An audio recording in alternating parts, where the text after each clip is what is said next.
जीवनातला अंतिम सत्य मृत्यू आहे महाराज. महत्वाची गोष्ट आहे, अंतिम सत्य मृत्यू आहे. आणि खरं सांगू, जीवनामध्ये सर्वात दोन प्रसंग असे आहेत महाराज, तो कधीच जीव सहन करू शकत नाही आणि ते प्रसंग कोणाला सांगता येत नाही. हे पहा, जन्म झाल्याच्या वेदना प्रत्येकाला महाराज होतात, पण आयुष्य मिळाल्यामुळे ते विसरून जातात. पण दोन गोष्टी अशा आहेत महाराज, एवढ्या असहाय्य असणाऱ्या वेदना तुम्हा आम्हाला होणार आहेत महाराज. ऐका, ज्यावेळेस अंतिम समय त्या ठिकाणी येतो, ऐका बरं, लक्षपूर्वक ऐका.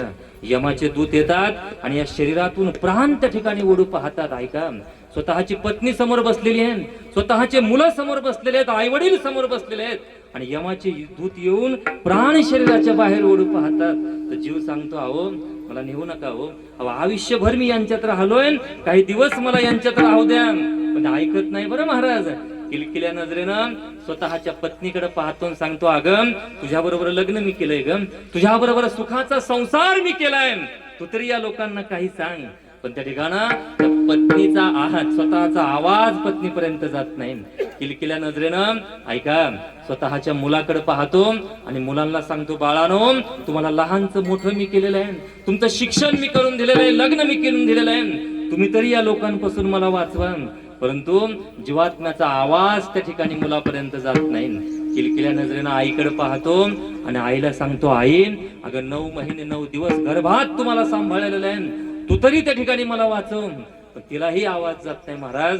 ऐका, एवढ्यात ते यमाचे दूत खदखदून हसतात आणि हसून म्हणतात, वेड्या, अरे एवढा सुंदर नरदेह मिळाला भगवंताची भक्ती करण्यासाठी, पण ज्यांच्यासाठी खर्च केला ना हेच लोक तुला घेऊन जाणार आहेत, कुणीच सोडवणार नाही. ऐका ऐका ऐका, असू द्या, मायबाप सोडवणार नाही, मुलगा सोडवणार नाही, आई वडील सोडवणार नाही, पत्नी सोडवणार नाही, मित्र सोडवणार नाही. महाराज विचार करा ना, त्या जीवाला किती यातना होत असतील. अरे यांच्यात आयुष्यभर मी राहिलो, यांच्या बरोबर राहिलो, पण कुणी माझं ऐकत नाही, माझा आवाज यांच्यापर्यंत जात नाही. एक नंबरचं दुःख आहे महाराज, सर्वात मोठं दुःख. आणि दुसरं दुःख सांगू, ज्यावेळेस अग्निडाव देतात ना महाराज, आणि अग्निडाव दिल्याच्या नंतर सर्व त्या ठिकाणी बाजूला जातात, पत्नी बाजूला जाते, मुलं बाजूला जातात, मित्र परिवार बाजूला जातो, एकट्याला जावं लागतं महाराज. आणि खरं सांगू का, एकट्यालाच जावं लागतं महाराज. ज्यावेळेस प्राण जातात ना, पंचतत्वामध्ये शरीर त्या ठिकाणी विलीन होऊन जातं, मग शरीरच आपल्या बरोबर येत नाही. त्या शरीराच्या अनुषंगाने जवळ आलेले बायका पुन्हा येतील का? कुणीच येणार नाही महाराज. म्हणून त्याला दुःख होतं महाराज. पत्नी रडते पण त्याच्यासाठी रडत नाही, स्वतःसाठी रडते. तुम्ही अनुभव घेऊन पहा. ती सांगते, अहो एवढ्या कमी वयात तुम्ही गेलात, आता माझं कसं होईल. पत्नी रडते स्वतःसाठी, मुलं रडतात, बाबा तुम्ही आम्हाला सोडून गेलात, आता आमचं शिक्षण कोण करेल, आमचं लग्न कोण करेल, आमचा प्रपंच कसा होईल, स्वतःसाठी रडतात.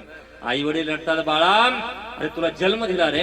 आई सांगते, बाळा 9 महिने 9 दिवस गर्भात तुला ठेवलं, तू म्हातारपणाची काठी आमचे निघून गेलास, आता आमचं कसं होईल. आई रडते स्वतःसाठी, मुलगा रडते स्वतःसाठी.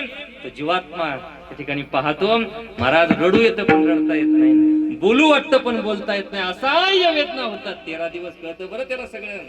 सांगा ना महाराज, किती त्रास होतात. ज्यांना मी माझं म्हणतो, कुणीच माझ्या बरोबर येणार नाही, कुणीच मला माझी साथ त्या ठिकाणी देणार नाही.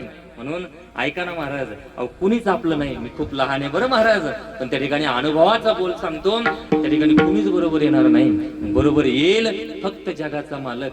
म्हणून एकांतात गेलं पाहिजे माझा. ऐका, आणि एकांतात जाऊन विचार केला पाहिजे, मी का जन्माला आलो, मला कुठं जायचंय, मला काय मिळवायचंय, जन्माच्या आधी माझ्या बरोबर कोण होतं, आणि ज्यावेळेस माझा मृत्यू होईल ना, मृत्यूच्या बरोबर माझ्या कोण येईल, हा विचार त्या ठिकाणी प्रत्येकाने केला पाहिजे महाराज.